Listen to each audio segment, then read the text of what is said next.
حضرت ام فضل رضی اللہ تعالیٰ عنہ، یہ نبی پاک صلی اللہ علیہ وسلم کی چچی ہیں، جناب عباس کی زوجہ ہے۔ حضور کے پاس آئیں ڈری ہوئی، عرض کرنے لگی یا رسول اللہ صلی اللہ تعالیٰ علیہ وسلم، حضور میں نے بڑی خوف والی خواب دیکھی ہے۔ فرمایا چچی کیا ہو گیا؟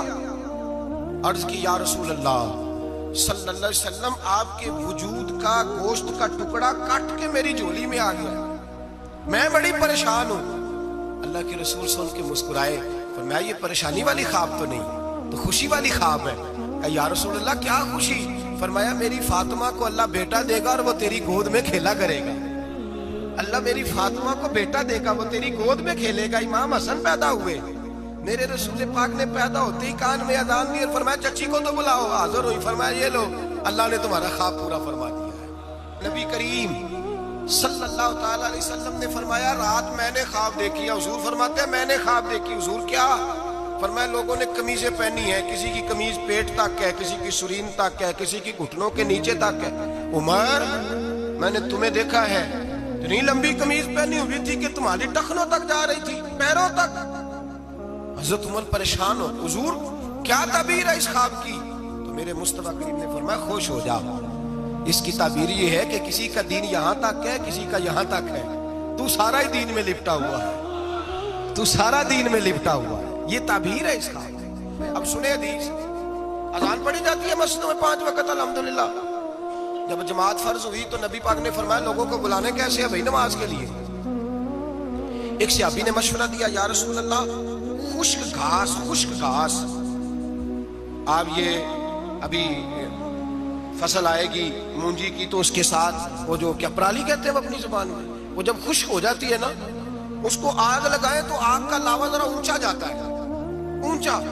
صحابہ نے کہا یا رسول اللہ خشک آگ کو آگ لگائیں گے چھت پہ رکھ کے تھوڑی دیر کے لیے، اور یوں کر کر جب وہ اٹھے گی نا تو سارے مدینے میں خبر ہو جائے گی کہ نماز کا وقت ہو گیا ہے۔ حضور نے فرمایا ٹھیک ہے۔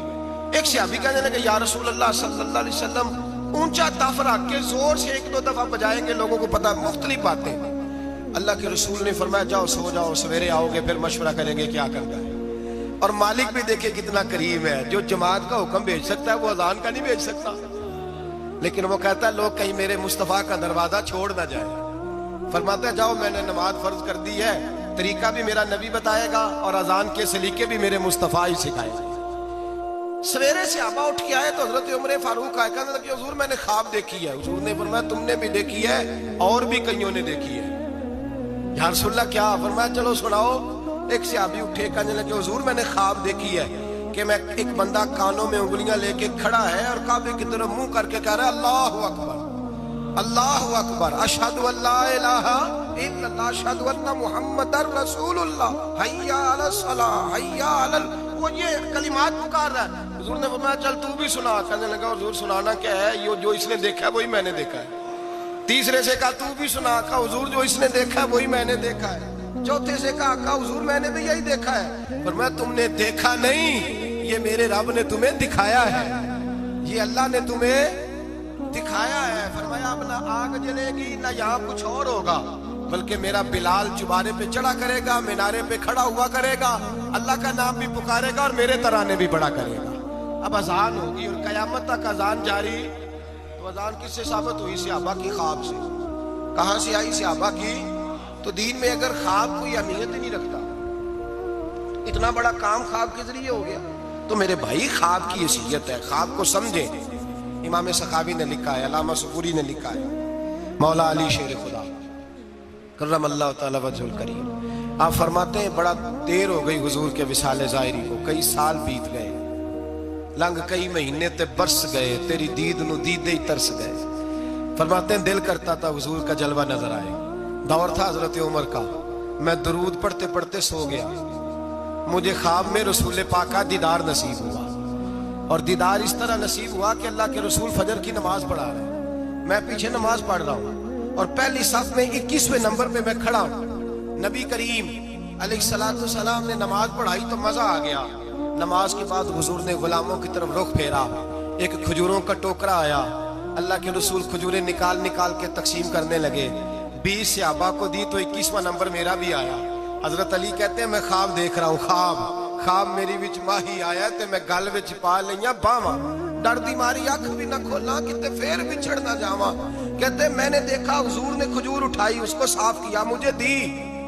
فرماتے کچھ کھجور کا مزہ, کچھ دست مبارک کا مزہ, کمال ہی ہو گئی, اتنا ذائقہ آیا.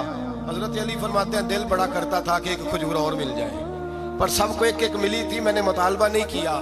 فرماتے ہیں ابھی کھجور کھا ہی رہا تھا کہ مسجد میں اذان کی آواز آئی.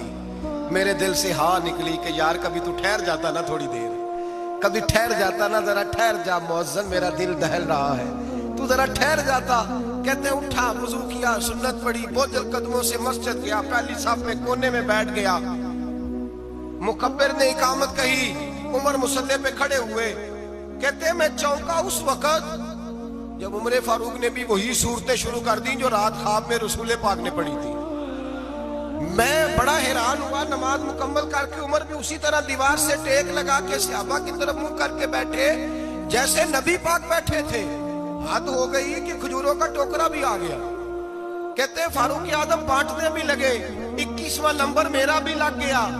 عمر نے کھجور دی تو ذائقہ بھی بڑا ہی آیا. حضرت علی شیر خدا فرماتے حضور سے تو ادب کی وجہ سے مانگ نہیں سکا تھا, عمر اپنا یار تھا. ایک کھجور کھائی تو میں نے کہا عمر یار ایک اور دے دے. تو کہتے فاروق اعظم نے ٹوکری میں ہاتھ رکھا, کھجور صاف کی, میں سمجھا ملنے لگی ہے. عمر نے صاف کر کے اٹھا کے دوسرے صحابی کو دے کے کہنے لگی علی چپ کر یار, اگر رات کو نبی پاک سے دوسری مانگتا تو میں بھی سویرے تجھے دوسری دے دیتا, اگر حضور سے دوسری مانگتا تو میں بھی دے دیتا. حضرت علامہ نورانی رحمت اللہ تعالی علیہ نے ایک دفعہ کہا کہ بھئی تم لوگ زیادتی کرتے ہو, وہاں جن لوگوں کی حکومت ہے عرب میں ان کو للکارا, کہا تم ظلم کرتے ہو, یہ تمہارے عقیدے صحیح نہیں. وہاں ایک شخص نے بڑی غلط کتاب لکھی تھی, اس نے کہا تھا نبی پاک کا جو روضہ ہے, گنبد ہے, وہ سب سے بڑا بت ہے, بت ہے بہت بڑا. علامہ نورانی نے احتجاج کیا تو شور ہو گیا کہ شاید پابندی لگ گئی ہے, یہ مدینے نہیں جا سکتے. تو صحافی جو ہوتے ہیں یہ بال کی کھال اتارتے ہیں. نورانی صاحب ایئرپورٹ پہ تھے تو ایک صحابی قریب کیا, کہنے لگا سنا ہے آپ پہ پابندی لگ گئی ہے, وہاں جا نہیں سکتے. آپ فرمانے لگے یہ میرا اور میرے خدا کا معاملہ تم کیوں پوچھتے ہو, میرا اور میرے رسول کا معاملہ تم کیوں پوچھتے ہو, چھوڑو لگ گئی. حالانکہ علامہ نورانی کے والد کی قبر جنت البقیع میں, ان کا سسرال مدینے میں, نورانی صاحب کا نکاح مدینے میں ہوا تھا. مولانا فضل الرحمان علیہ رحمہ کی صاحبزادی علامہ ضیاء الدین مدنی کی پوتی ان کے گھر تھی, ان کا آنا جانا تھا. بود و باشی عربی تھی, بہت بڑے وہاں کے وہ باشی تھے, بہت سارا ان کا خاندان نیشنل تھا عرب کا. کہا جناب پہ پابندی لگ گئی. کہنے لگے یار میرا اور نبی پاک کا معاملہ ہے, تم کون ہوتے ہو. لیکن بات چھوڑ ہی نہیں رہے تھے, بار بار بات ہوتی. وہ کہتے تم کوئی اور سیاسی بات کرو, ملک کی بات, بار بار بات ہوتی. ایک صحافی نے پکڑ ہی لیا, کہنے لگا علامہ بتانا پڑے گا, آپ تو حضور سے محبت کا دعویٰ کرتے ہیں اور آپ لوگوں کا خیال ہے کہ سال میں مدینے چکر نہ لگے تو سال نہیں گزرتا, اتنے عشق کا دعویٰ اور پابندی لگ گئی ہے تو کیسے جاؤ گے. تو علامہ نورانی نے صحافیوں کے بیچ کھڑے ہوئے موٹا جملہ کہہ دیا, بڑی بات کہہ دی. پلٹ کے دیکھا, کہنے لگے میں نے وضو کیا ہے اور 66 سال سے ہر سال مصلی رسول پہ کھڑے ہو کے قرآن سناتا ہوں, اور زندگی میں کوئی بڑے سے بڑا آدمی 36 سال سیاست کے باوجود 1 روپے کی کرپشن کا الزام نہیں لگا سکا. میں کرائے کے مکان میں رہ کے وقت گزارنے والا شخص ہوں, میں فقیر مصطفیٰ ہوں, تم کیوں اس طرح کے سوال کرتے ہو. کہنے لگے مولانا بتائیں, پھر بتاتے کیوں نہیں. آپ فرمانے لگے سنو پھر, میرا باپ احمد رضا بریلوی علیہ رحمہ کا خلیفہ ہے, ہم کوئی معمولی لوگ نہیں ہیں. میرے مدینے جانے پہ پابندی ہے تو کیا ہوا, میرے ہی مدینے جانے پہ پابندی ہے نا, نبی پاک کے پاکستان آنے پہ تو کوئی پابندی نہیں نا, رسول اللہ کے آنے پہ تو کوئی پابندی نہیں نا. فرمایا ہم عشق کے بندے ہیں, کیوں بات بڑھائی ہے. میں ایک دفعہ رو کے درود پڑھوں گا, میرا نبی مجھے دیدار کرا جایا کرے گا.